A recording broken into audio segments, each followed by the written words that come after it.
Yes.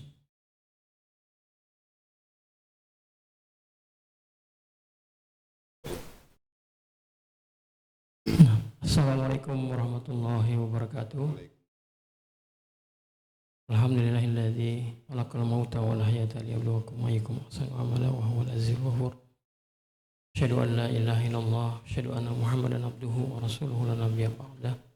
Allahumma shalli ala Muhammad wa ala Muhammad kama shallaita ala Ibrahim wa ala Ibrahim. Barik ala Muhammad wa ala Muhammad kama barakta ala Ibrahim wa ala Ibrahim. Innaka Hamidum Majid.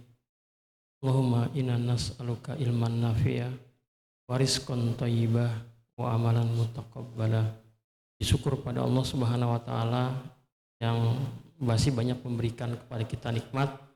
Salah satunya adalah mampu menggerakkan kita, hati kita untuk bisa menunaikan sholat subuh berjamaah, dilanjutkan dengan mengikuti kajian Jumat pagi subuh. Salawat wassalam kepada junjungan kita Nabi Muhammad Sallallahu Alaihi Wasallam, keluarga, para sahabat, para tabi'in, para ulama, dan para pengikutnya yang tetap istiqomah di dalam menjalankan agamanya. Mudah-mudahan kita semua bisa mendapatkan syafaat Nabi Muhammad di yaumil akhir dan dimasukkan ke dalam surganya Allah Subhanahu wa taala. Seperti biasa, Jumat pagi subuh raih bahagia jumpa surga. Di Jumat pekan pertama akan mengkaji tentang tadabbur Quran tematik yang biasanya disampaikan oleh Ustadz Furqon, tapi karena Ustadz Furqon masih menunaikan ibadah haji, alhamdulillah hari ini digantikan oleh Ustadz Muzaik ya, dari institusi yang sama yaitu Nurul Fikri Kota Depok. Baik, kita awali membaca basmalah dan doa. Bismillahirrahmanirrahim. Rabbi shrah sadri wa yassir li amri wahlul 'uqdatam min lisani yafqahu qawli. Rabbi zidni ilma warzuqni fahma wa zidni huda. Amin ya rabbal alamin. Kepada Ustadz kami persilakan. Bismillahirrahmanirrahim. Assalamualaikum warahmatullahi wabarakatuh.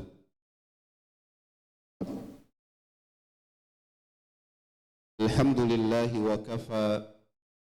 Wassalatu wassalamu ala nabiyil mustafa Sayyidina Muhammadin Rasulillahil mujtaba wa ala alihi wa ashabihi ahlus sidqi wal wafa, amma ba'd. Subhanaka la ilma lana illa ma 'allamtana innaka antal alimul hakim. Allahumma anfa'na bima 'allamtana wa 'allimna ma yanfa'una wa zidna ilman. Allahumma inna na'udzubika min ilmin la yanfa' wa min qalbin la yakhsha wa min nafsin la tashba' wa min da'watin la yustajabu laha. Fa ya ibadallah, usi nafsi wa iyyakum bitaqwallah wa ta'atihi la'allakum tuflihun. Ma'asyiral hadirin, bapak-bapak, ibu-ibu, jamaah yang insyaallah senantiasa dimuliakan oleh Allah Subhanahu wa taala. Marilah kita senantiasa memanjatkan puji syukur kehadirat Allah atas limpahan nikmat karunia, taufik dan hidayah yang Allah Subhanahu wa taala berikan untuk kita semua, sehingga di pagi hari ini kita semuanya bisa bermuwajahah dalam majlis yang insyaallah dimuliakan, diberkahi oleh Allah Subhanahu wa taala, yaitu majlis ilmu. Mudah-mudahan kalau pagi ini kita bertemu dalam sebuah momen, dalam sebuah wadah yang namanya jumpa surga, maka semoga nanti akhirnya kita juga bisa berjumpa di surganya Allah Subhanahu wa taala. Karena memang ada sebuah hadis Nabi sallallahu alaihi wasallam yang menyebutkan, idza marartum birriyadil jannati farta'u. Kalau kalian melewati taman-taman surga, maka singgahlah, maka menepilah. Kemudian sahabat bertanya, wa ma riyadul jannati ya Rasulullah? Apa yang disebut dengan taman surga itu wahai Rasulullah? Beliau menjawab, hilaqud dzikr. Halaqah zikir. Yang di saat kita bertemu, kita berkumpul, maka di situ kita mengingat Allah Subhanahu wa taala. Ini adalah majlis yang pagi ini sedang kita lakukan. Kita berkumpul dalam rangka zikrullah, maka kita hakikatnya sedang duduk-duduk di taman surga Allah Subhanahu wa taala. Hadirin jamaah sekalian yang dimuliakan oleh Allah Subhanahu wa taala, pagi ini kita akan membahas beberapa ayat Allah Subhanahu wa taala yang ada di surah An-Nahl. Surat An-Nahl itu surat yang ke-16. Arti An-Nahl adalah lebah, ya. Ada di juz berapa?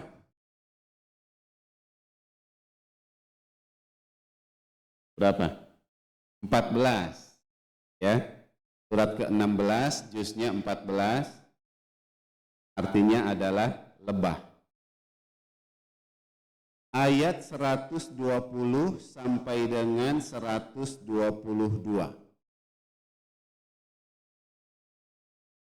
Allah Subhanahu wa taala berfirman, A'udzu billahi minasyaitonir rajim. Bismillahirrahmanirrahim. Inna Ibrahim kana ummatan qanitan lillahi hanifa wa lam yaku minal musyrikin. Syakiran li an'umihi ijtabahu wa hadahu ila siratim mustaqim. Wa atainahu fid dunya hasanah wa innahu fil akhirati laminas solihin. 3 ayat, ya.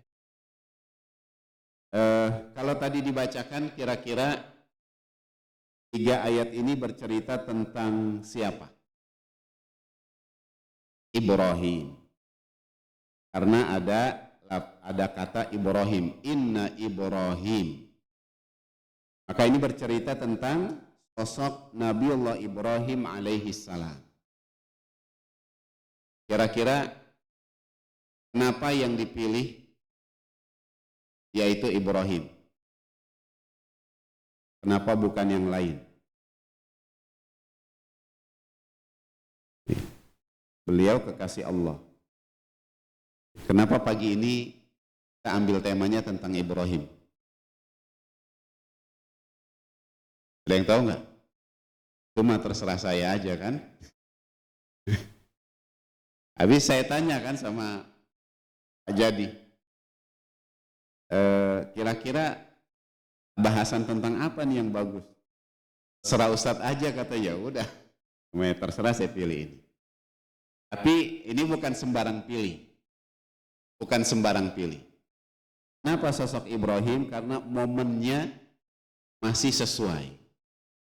Belum lama kita selesai melaksanakan Idul Adha, ya.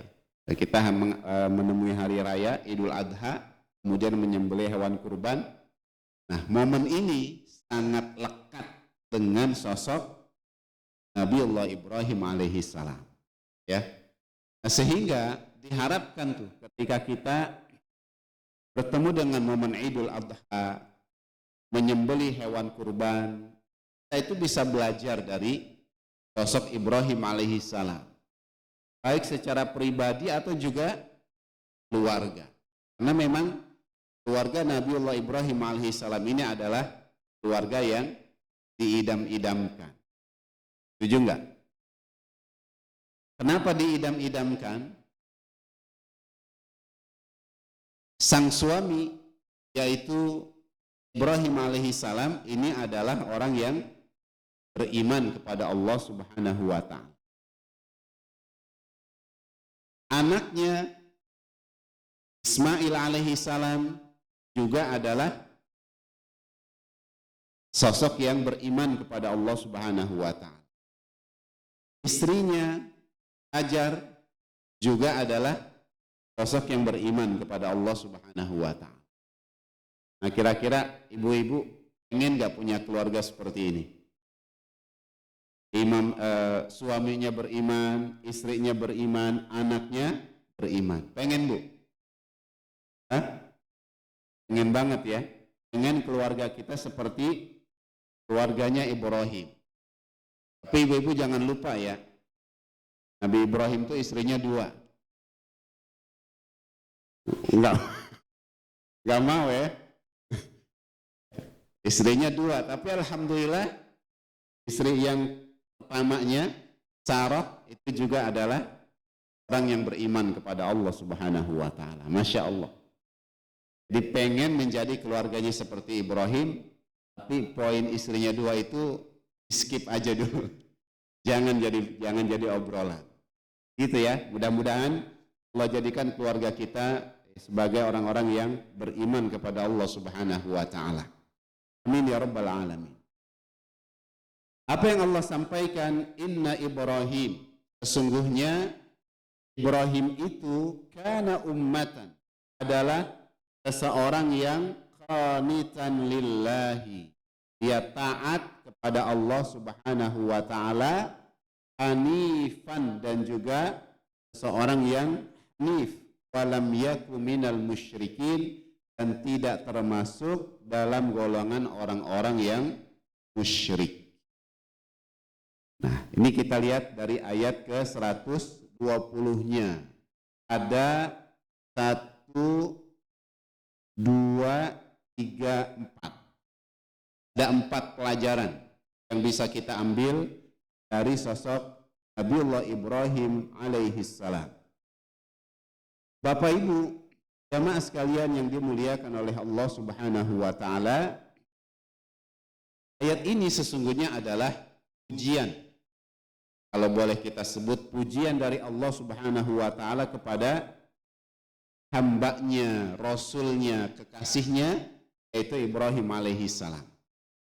Kalau ditanya kenapa Ibrahim disebut sebagai Khalilullah, sebagai kekasih Allah Subhanahu wa taala, karena ada dalam sebuah penjelasan disebutkan Nabiullah Ibrahim itu sudah berhasil membuktikan cinta beliau yang terbesar itu adalah cintanya kepada Allah Subhanahu wa taala, bukan kepada yang lain, termasuk juga kepada anaknya atau juga kepada istrinya. Itu. Karena sudah berhasil membuktikan cinta terbesarnya itu kepada Allah, maka akhirnya beliau disebut sebagai Khalilullah, kekasihnya Allah Subhanahu wa taala. Nah, seperti apa Ibrahim alaihissalam itu? Yang pertama, beliau disebut sebagai ummatan qanitan lillah. Ya. Biasanya kalau kita dengar istilah umat, itu kan merujuk kepada sekumpulan orang. Ya kan? Sekumpulan orang itu disebut umat. Tapi kenapa kok Ibrahim itu dia disebut sebagai ummah? Nah, ini kita perlu lihat apa makna ummah yang dijelaskan oleh para ulama. Di antaranya menyebutkan fa'ammal ummah fahuwal imam alladhi yuqtada bihi. Beliau disebut dengan ummah karena Ibrahim itu dia adalah seorang pemimpin yang diikuti. Nah, pemimpin itu diikuti karena memang ada kebaikan-kebaikan yang dilakukan oleh pemimpin itu. Ada keteladanan yang bisa diambil dari sosok pemimpin itu. Maka jika ada pemimpin yang dalam dirinya itu ada kebaikan, bahkan banyak sekali kebaikan, dan bisa diikuti, bisa dicontoh oleh banyak orang, dia akhirnya akan menjadi orang yang diikuti. Nggak usah pakai banyak bicara, ya, hanya dengan melakukan saja orang-orang akhirnya akan mengikuti apa yang dilakukan oleh pemimpin tersebut. Misalnya seperti Rasulullah Shallallahu Alaihi Wasallam qudwatuna wa uswatuna. dalam satu peristiwa rencana beliau dan para sahabat itu hendak pergi ke Mekkah, ya, melaksanakan ibadah haji. Tapi dihalangi oleh orang-orang kafir Quraisy. Kan gitu ya. Dihalangi oleh orang-orang kafir Quraisy, tidak boleh Muhammad dan kaum muslimin itu datang ke Mekkah tahun ini. Ya, akhirnya karena dihalangi, ada sebuah perjanjian yang dilakukan antara Rasulullah dengan orang-orang kafir Quraisy yang disebut dengan perjanjian Hudaybiyah. Gitu ya. Nah, akhirnya disepakatilah dalam perjanjian itu tahun ini nggak boleh, tapi tahun depan baru boleh. Gitu ya. Nah, dalam peristiwa itu Rasulullah Shallallahu Alaihi Wasallam itu memerintahkan sahabat-sahabatnya kaum muslimin untuk cukur rambut. Ya, Anda sudah selesai, kita akan kembali ke Madinah. Tapi ketika disampaikan, orang-orang masih nggak percaya, ini apa benar disuruh lakukan ini oleh Nabi. Akhirnya oleh istri beliau diusulkan, nggak usah ngomong, kamu lakukan saja, kau lakukan saja apa yang kamu ingin lakukan, biar dilihat oleh banyak orang. Akhirnya Rasulullah melakukan itu dan langsung otomatis orang-orang mengikuti apa yang dilakukan oleh Rasulullah Shallallahu Alaihi Wasallam. Jadi pemimpin kalau sudah dicintai karena banyak kebaikan, itu ketika melakukan sesuatu, beliau otomatis apa yang dilakukan itu akan diikuti oleh banyak orang. Nah, ini menjadi poin penting buat kita. Bagaimana harusnya orang pemimpin itu, dia harus menjadi teladan, menjadi contoh dengan kebaikan-kebaikan yang dilakukan, sehingga akhirnya orang banyak itu akan melihatnya, itu akan menjadi contoh yang diikuti oleh orang banyak. Ya, maka kalau misalnya saat ini menemukan ada pemimpin yang seperti ini, bagus. Ada pemimpin yang baik, pemimpin yang ucapannya baik, perbuatannya baik, dan dia dikenal sebagai orang baik, maka ini pemimpin yang tentu kita idam-idamkan. Atau sebaliknya, kalau kita lihat ada pemimpin yang ucapannya nggak baik, nggak sesuai dengan perbuatannya, nggak sesuai dengan realita yang dia lakukan dan lain sebagainya, maka ini tentu tidak menjadi pemimpin yang baik, yang akhirnya tidak boleh kita ikuti. Itu. Nah, ini yang pertama, disebut sebagai ummah karena dia adalah pemimpin yang diikuti karena banyak kebaikan yang dilakukan oleh Ibrahim alaihissalam. Kemudian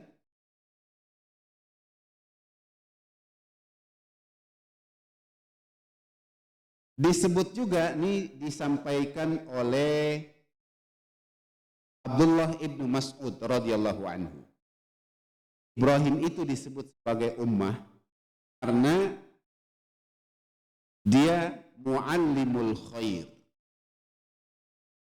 mengajarkan kebaikan kepada orang banyak.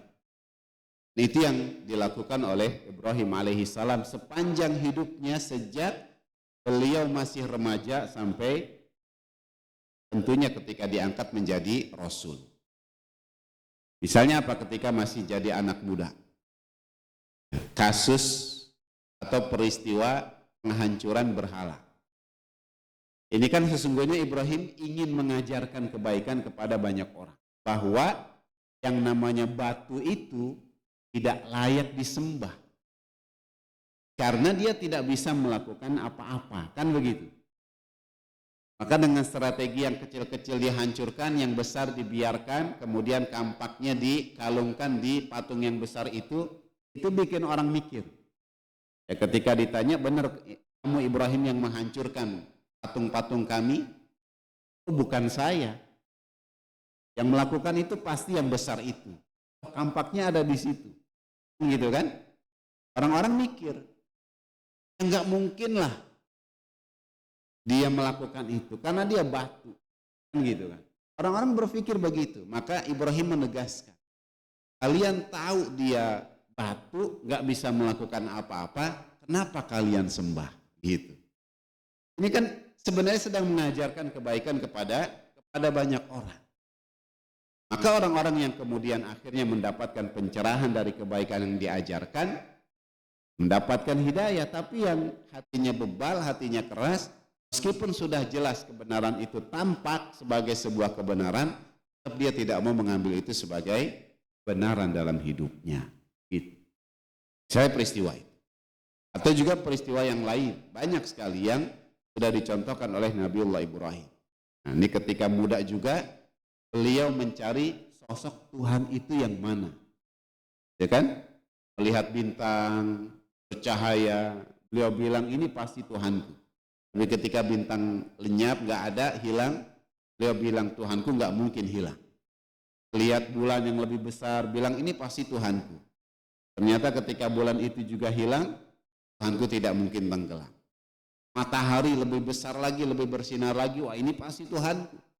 Ketika matahari tenggelam, tidak mungkin Tuhanku itu hilang. Tuhanku itu adalah yang menciptakan semuanya, yang dia pasti akan selalu ada.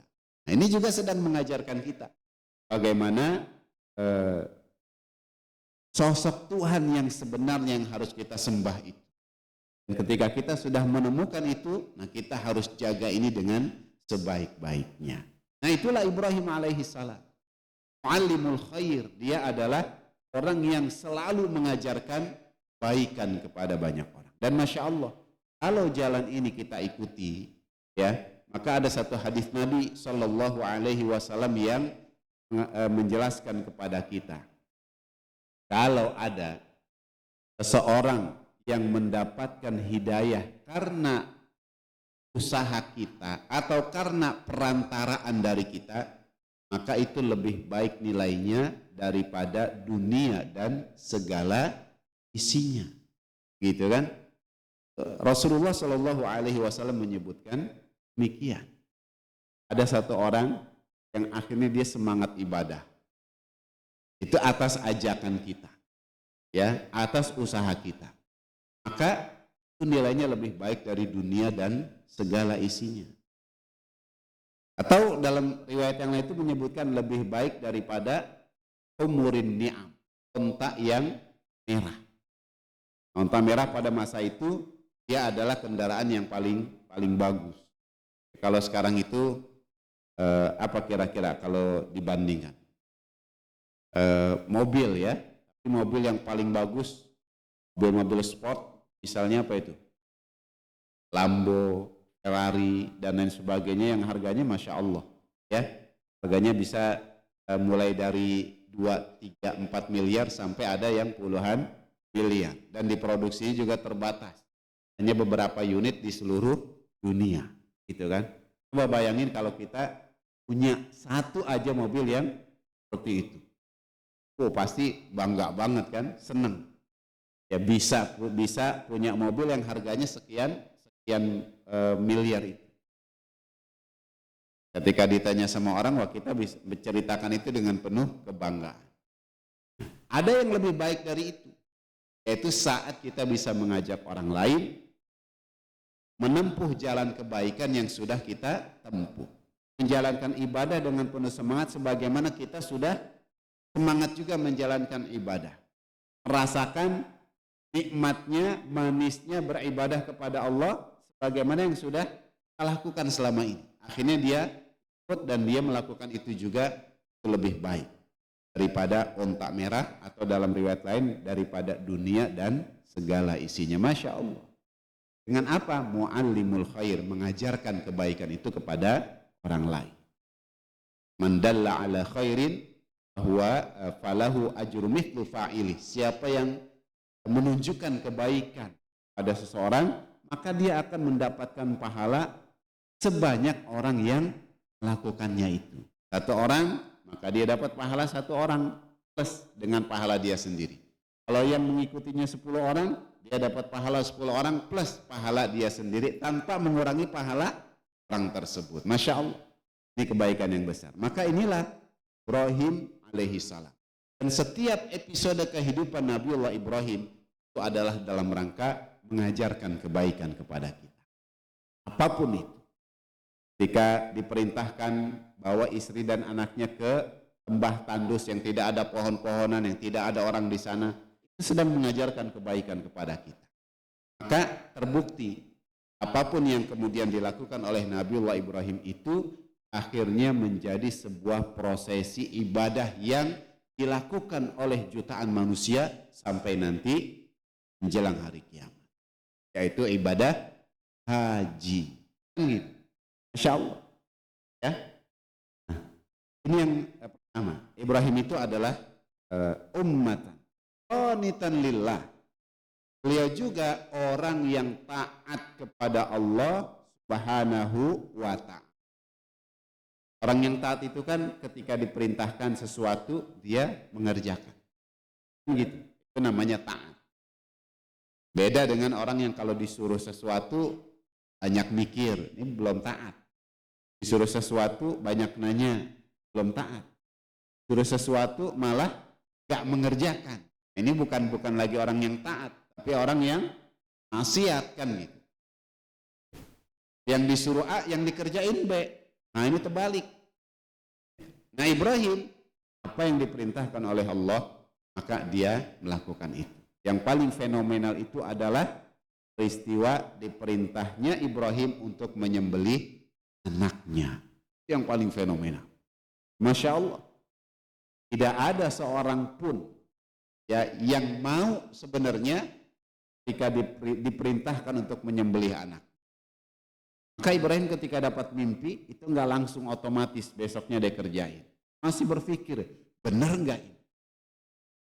Hari pertama, malam pertama mimpi perintahkan menyembelih anaknya, Ibrahim masih berpikir, apakah ini benar perintah dari Allah? Malam kedua mimpi lagi yang sama, masih berpikir benar enggak ini? Jangan-jangan takutnya salah kan gitu kan? Sampai akhirnya 3 kali beliau mimpi hal itu, maka baru beliau yakin ini pasti adalah perintah Allah Subhanahu wa ta'ala. Gitu. Tapi belum selesai. Ya kan? Sosok Ibrahimnya sudah yakin ini perintah Allah. Bagaimana dengan anaknya sendiri? Bagaimana dengan istrinya nanti, ibunya dari Ismail itu? Itu masih ada PR. Ya, bagaimana menyampaikan hal ini kepada mereka berdua? Nah, ini masih juga menjadi pikiran Ibrahim alaihissalam. Tapi akhirnya ya, semuanya meyakini kalau ini benar adalah perintah Allah, maka pasti ada kebaikan. Bismillah, laksanakan. Gitu. Ketika disuruh pergi dari Palestina ke Mekah, ya, bawa istrinya dan anaknya yang masih bayi. Sedangkan Mekah itu lembah tandus pada saat itu. Gak ada pohon-pohon, gak ada orang, hanya mereka saja. Nah, kita lihat kan, kalau lihat kisahnya itu ketika Ibrahim mau meninggalkan istrinya dan anaknya di lembah tandus itu, biwadin ghairi dzi zar'in inda baitikal muharram, protes kan Hajar, wahai Ibrahim, kamu mau meninggalkan kami di sini? Gitu, protes. Ibrahim gak bisa ngomong juga, karena berat memang melaksanakan ini, menjelaskan ini. Tapi sampai akhirnya kemudian Hajar mengatakan, apakah ini perintah Allah? Ya benar, ini adalah perintah Allah. Maka Hajar kemudian mengatakan Allah tidak akan menyia-nyiakan kami di sini. Dan terbukti. Ya, terbukti akhirnya apa yang Allah perintahkan kemudian dilaksanakan itu akhirnya mendatangkan kebaikan yang banyak untuk Ibrahim dan keluarganya. Ini pelajaran penting buat kita. Bapak Ibu jamaah sekalian, kalau kita melaksanakan apa yang Allah perintahkan, pasti akan ada banyak kebaikan yang kita dapatkan. Meskipun perintah itu berat, atau bahkan perintah itu enggak logis menurut akal. Tapi kalau itu perintah Allah, bismillah kita laksanakan, di situ akan ada banyak kebaikan yang kita lakukan. Tapi memang berat. Ya. Maka kadang ada perintah Allah yang kita pikir kok enggak logis, enggak masuk akal. Ya, kita enggak sukai. Maka jangan lupa, surah Al-Baqarah itu Allah Subhanahu wa taala ingatkan, fa asa tuhibbu syai'an wa huwa syarrul lakum. Bisa jadi ada sesuatu yang kamu sukai tapi itu ternyata buruk buatmu. Atau sebaliknya, fa asa takrahu syai'an wa huwa khairun lakum. Ada sesuatu yang kamu tidak sukai tapi itu baik buatmu. Gitu. Ya. Masya Allah, ini pelajaran berharga dari Nabiullah Ibrahim. Kenapa? Taatnya beliau sama Allah Subhanahu wa taala akhirnya mendatangkan kebaikan yang sangat besar, dan itu juga yang akan kita dapatkan. Maka ayo deh kita berusaha menjadi orang yang taat kepada Allah Subhanahu wa taala. Apa yang Allah perintahkan kita coba laksanakan. Kita mulai dari hal-hal yang sederhana, setelah bisa kita lakukan yang sederhana, terus bertingkat sampai akhirnya seluruh kehidupan kita ini sesuai dengan apa yang diperintahkan oleh Allah Subhanahu wa taala. Kemudian yang ketiga, ummatan qanitan lillah hanifah. Ibrahim itu adalah seseorang yang hanif. Apa makna hanif itu? Hanif itu lurus, nggak belok-belok, ya kan? Lurus aja udah kalau jalan, lempeng aja, nggak belok-belok. Nah, biasanya yang suka lempeng aja itu kan bapak-bapak, kan gitu ya. Misalnya tak berdua bu pergi ke mall sama suami kita, biasanya yang lempeng aja siapa itu? Bapak-bapak kan, pengen beli baju udah langsung begitu nyampe itu cari ke toko bajunya kan, udah selesai dapat baju yang dimaksud pulang lagi kan gitu. Tapi kalau ibu-ibu coba dah, jalan di mall gimana tuh kan, katanya pengen beli baju tapi kok mampirnya ke toko ini, toko itu, yang lain-lain gitu. Itu kalau ada garisnya itu kelihatan tuh muter-muternya kan gitu kan. Makanya saya kalau sama istri saya itu ya, kalau lagi diajak atau saya ngajak pergi, ayo kita ke pasar dulu yuk, atau kita ke DC yuk, ada yang pengen dibeli gitu. Saya gandeng tuh istri saya. Ya, saya yang gandeng. Kalau saya yang digandeng, udah resiko. Kalau saya yang gandeng langsung ke tokonya, tapi kalau saya yang digandeng, saya ngikutin dia udah muter-muter gitu kan. Ya. Nah, tapi hanif yang dimaksud di sini ya tentu bukan ibaratnya seperti kita pergi ke toko. Hanif itu adalah orang yang beriman kepada Allah Subhanahu wa taala. Dan ini biasanya istilah yang disematkan kepada orang yang beriman kepada Allah Subhanahu wa taala sebelum masa Islam. Itu. Ya. Jadi dia beriman kepada Allah pada masa itu, misalnya di masanya Nabi Isa alaihi salam Allah turunkan Injil, kemudian dia beriman kepada Nabi Isa alaihi salam, beriman kepada Injil yang diturunkan oleh Allah Subhanahu wa taala. Ya, kemudian Nabi Isa diangkat oleh Allah, ya. Tidak ada nabi pada masa itu, nggak ada rasul pada masa itu, tapi dia tetap beriman dengan ajaran Nabi Isa, beriman kepada kitab Allah Subhanahu wa taala, maka dia adalah orang yang hanif. Gitu. Ketika sudah diutus Rasulullah Muhammad SAW diturunkan Quran, maka istilahnya bukan lagi hanifan saja, tapi hanifan muslimah. Bahkan lebih cocok disebut sebagai orang Islam, Muslim, gitu. Ya, maka itulah orang yang hanif. Ini dalam sebuah referensi disebutkan istilah yang merujuk pada agama tauhid pra-Islam, bukan Yahudi, bukan Nasrani.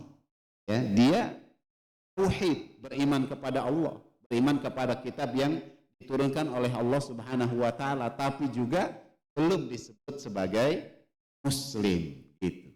Dan banyak contoh orang-orang yang sampai di masa Rasul itu ada orang hanif yang ketemu dengan Rasul tapi akhirnya orang itu meninggal dunia.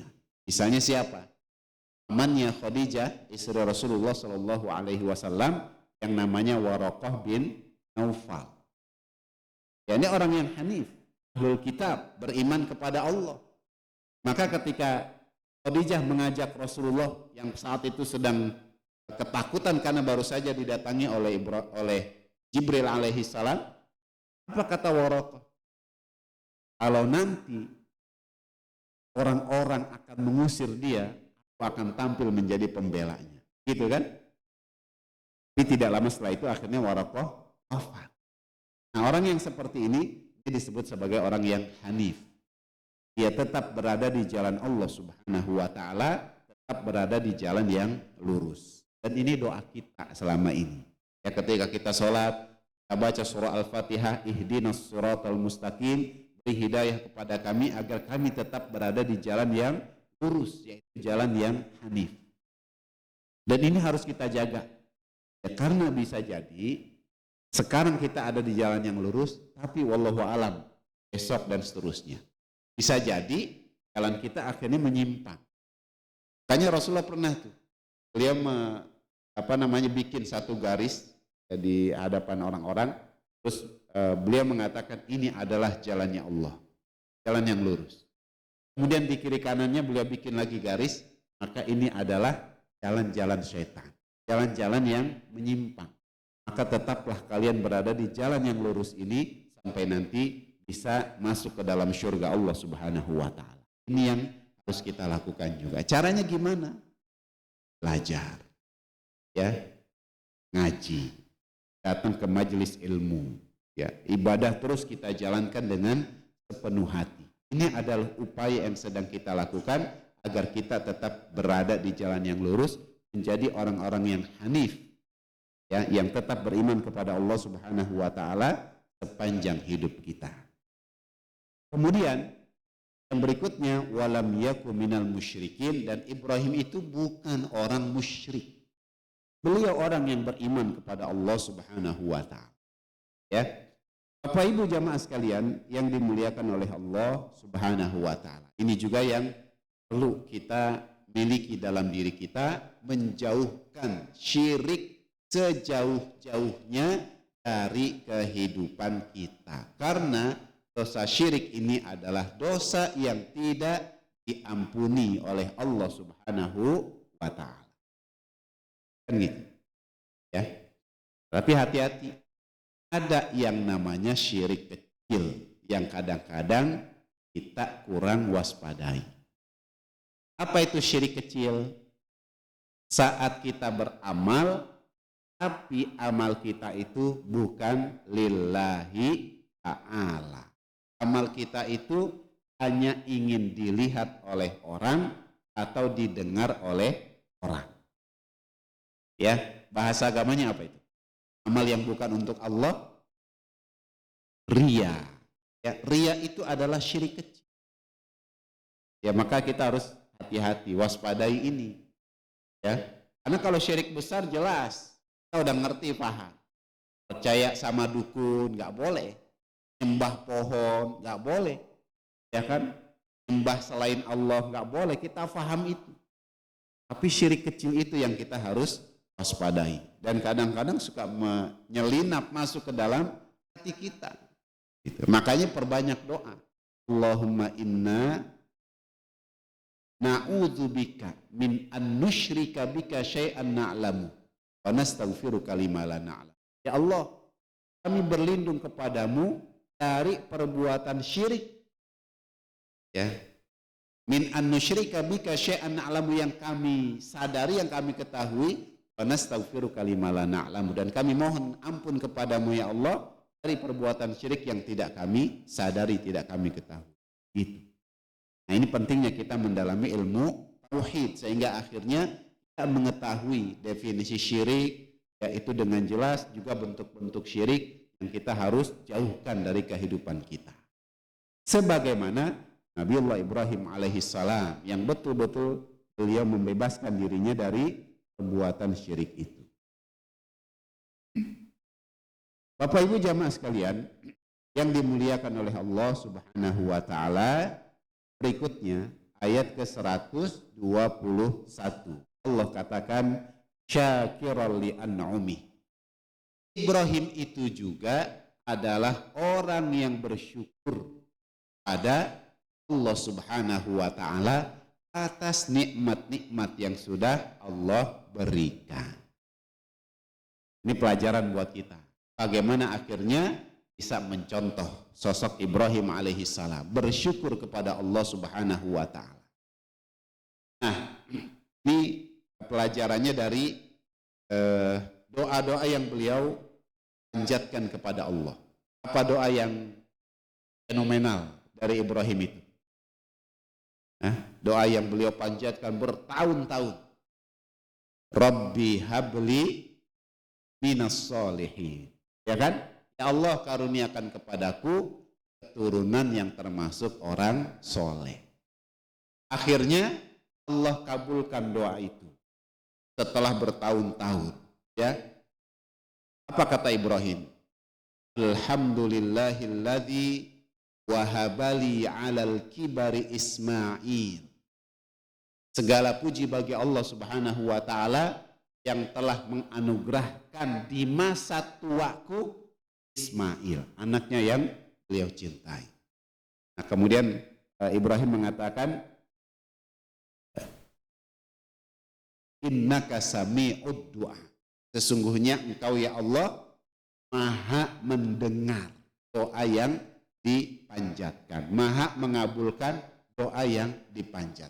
Masya Allah, ini luar biasa. Sebenarnya banyak pelajaran dari doa-doa yang dipanjatkan. Ini kan doa yang enggak sebentar. Bertahun-tahun Ibrahim itu berdoa kepada Allah Subhanahu wa taala minta dikaruniai anak. Karena memang saat itu Sarah lama enggak hamil-hamil kan gitu kan, sampai di usia senja beliau.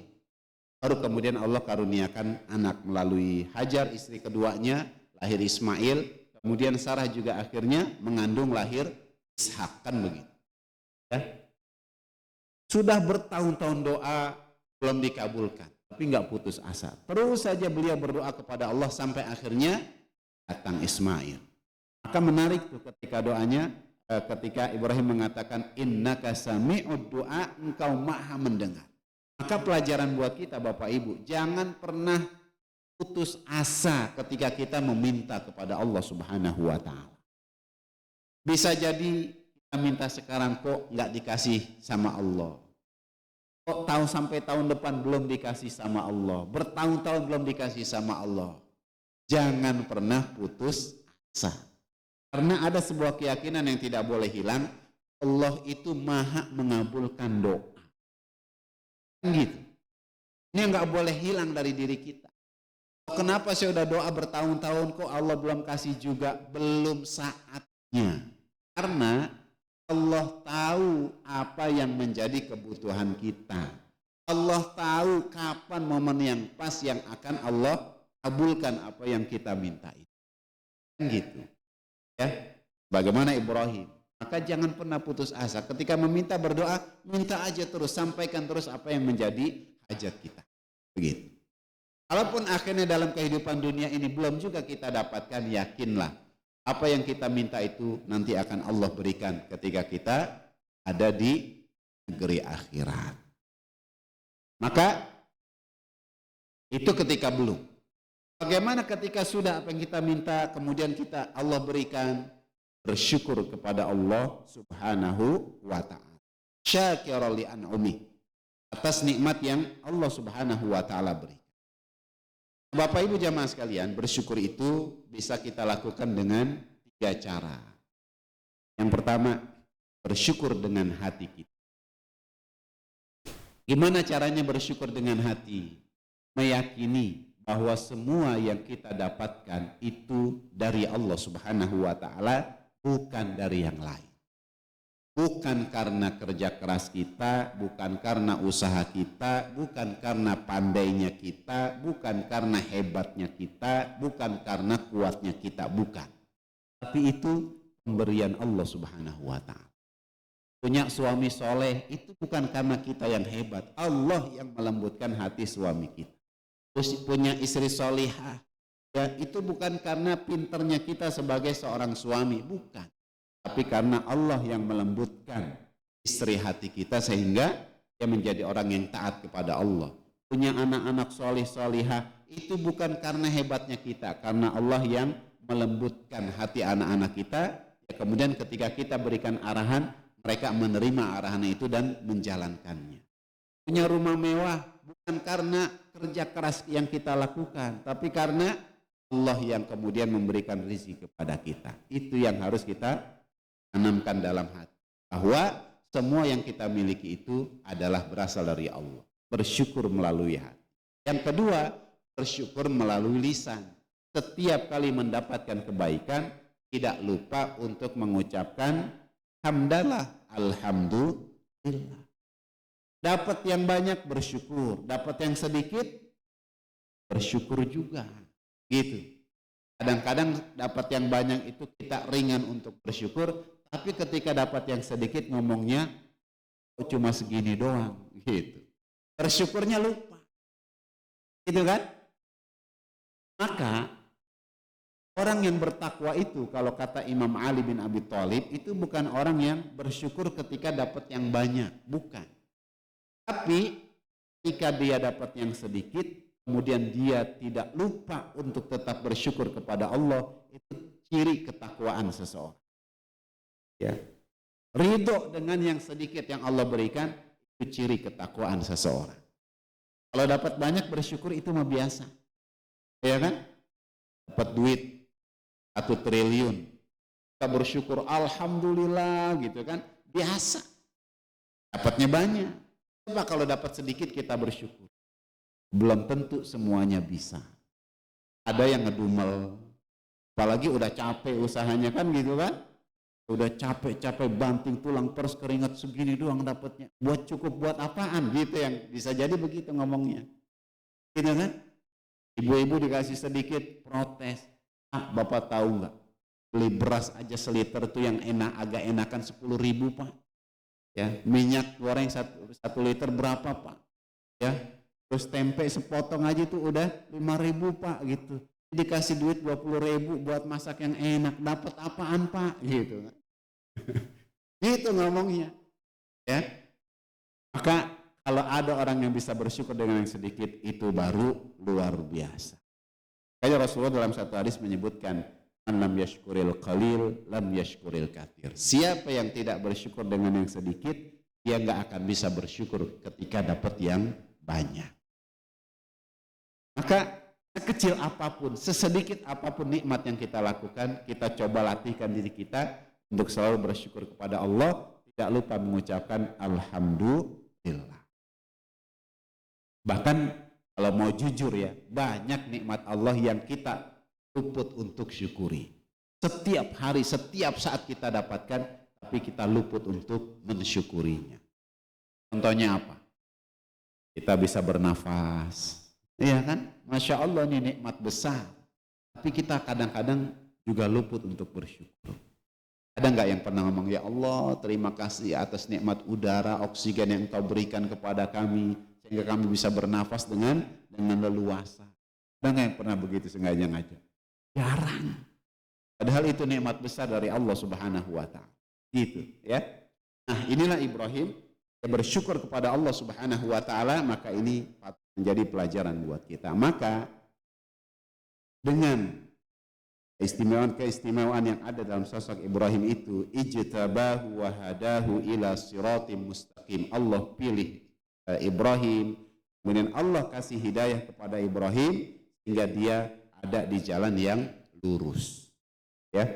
Nah, ini satu kebaikan yang Allah berikan. Kemudian maksudnya kita persingkat, wa atainahu fid dunya hasanah. Di dunia diberikan kebaikan, wa innahu fil akhirati laminas sholihin. Di akhirat Ibrahim pun termasuk golongan orang-orang yang soleh. Masya Allah. Ini doa-doa kita kan? Rabbana atina fid dunya hasanah wa fil akhirati hasanah wa qina azabannar. Ada suami istri pergi haji, lagi tawaf baca ini doa ini terus. Tapi sayangnya mereka nggak paham bahasa Arab ya, istrinya nggak paham bahasa Arab juga. Maka ketika suami baca doa Rabbana atina fid dunya hasanah wa fil akhirati hasanah wa qina adzabannar, awal-awal biasa-biasa aja, awal-awal mengaminkan, tapi lama-lama mikir juga nih istri, Ya, apa kata istrinya? Akhirnya dia ngomong sama suaminya, "Bang, emang Hasanah itu siapa sih?" Gitu. Jangan-jangan perempuan lain ya Bang ya, gitu. Gitu. Karena nggak ngerti bahasa Arab. Yang dia tahu Hasanah itu nama perempuan gitu kan. Dan dicolek suaminya, "Bang, jangan-jangan ada perempuan lain namanya Hasanah ya. Tapi disebut-sebut mulu dari tadi," gitu kan. Padahal kan bukan begitu artinya. Ya Allah, berikan kami di dunia ini kebaikan, di akhirat juga kebaikan. Apa kebaikan di dunia? Kebaikan di dunia itu kalau kita bisa jadi orang yang taat sama Allah, semangat ibadah sama Allah Subhanahu wa taala, itu kebaikan di dunia. Ya. Masya Allah, banyak orang badan sehat, duit banyak, tapi nggak ibadah. Kan begitu kan? Banyak orang tabungan uangnya di bank jumlahnya berlipat-lipat. Rumahnya mewah bertingkat. Punya kendaraan, mobil mewah mengkilat. Istri cantik memikat. Bahkan jumlahnya sampai 4 gitu kan misalnya. Tapi dia nggak ibadah sama Allah, itu bukan kebaikan. Dia jauh dari Allah, itu bukan kebaikan. Saat kita dekat sama Allah, semangat ibadah, rajin ibadah, itu kebaikan yang Allah berikan di dunia. Ya. Nah, kalau di akhirat apa kebaikannya? Nggak ada lain kecuali ketika kita bisa masuk ke dalam surga Allah Subhanahu wa taala. Itu kebaikan. Ya. Man zuhziha 'anil nari wa udkhilal jannah, siapa yang diselamatkan dari neraka masuk ke dalam surga, faqad faz, maka sungguh dia beruntung. Dia orang yang beruntung. Ada orang ketika di dunia dia jadi orang yang paling enak hidupnya, duitnya banyak, mau apa aja bisa. Paling enak, nggak ada yang lebih enak dari dia. Tapi dia nggak beriman sama Allah. Akhirnya dia masuk neraka. Nah, dalam satu riwayat dijelaskan begitu. Dia dicelupkan ke dalam neraka. Ini orang yang paling enak hidupnya, dicelup doang ya, bukan dimasukin.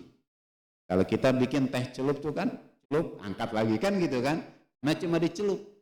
Ya.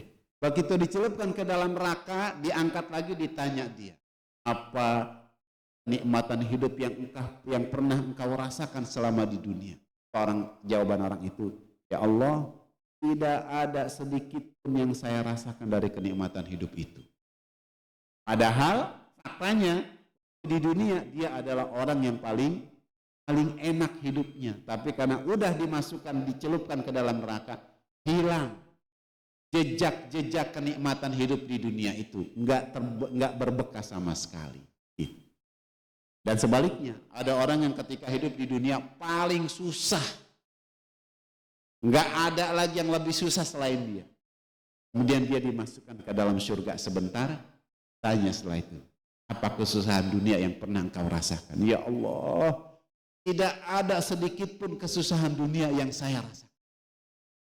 Ya, lupa dia dengan segala kesusahan itu karena akhirnya dia masuk ke dalam surga. Gitu. Nah, kita mau pilih yang mana tuh? Tadi orang yang di dunia hidupnya enak tapi masuk neraka, atau orang yang di dunia hidupnya susah tapi masuk surga? Pilihannya dua doang. Kadang-kadang kita suka inisiatifnya bagus tuh kan. Saya pilih orang yang di dunia enak hidupnya, di akhirat masuk surga. Gitu. Kalau ada pilihan ketiga itu, saya juga mau. Gitu. Ya. Nah, ini yang Allah Subhanahu wa taala sampaikan dari kisah Ibrahim alaihissalam. Tentu kalau kita ingin akhirnya di dunia diberikan kebaikan, di akhirat juga diberikan kebaikan, disebut atau dimasukkan dalam kelompok orang-orang soleh. Orang soleh itu kalau di surga, surganya yang paling tinggi. Ya, minasyuhada iwas solihin, itu kan surganya surga Firdaus. Maka kita belajar dari Ibrahim di ayat 120 dan 121, 5 hal. Ya, ummatan qanitan lillah hanifan walam yakum minal musyrikin syakiran li an'umi. Maka akhirnya ijtabahu wa hadahu ila siratim mustaqim wa atainahu fid dunya hasanah wa fil akhirati laminas sholihin. Ya. Bapak Ibu jamaah sekalian yang dimuliakan oleh Allah, ini tadabbur ayat yang bisa kita pelajari di pagi hari ini. Semoga jadi manfaat buat kita. Kita belajar dari Ibrahim. Semoga kebaikan Ibrahim itu bisa juga kita ambil sebagai pelajaran, kita aplikasikan dalam kehidupan kita. Mohon maaf atas segala kesalahan dan kekurangannya. Billahi taufiq wal hidayah. Wassalamualaikum warahmatullahi wabarakatuh.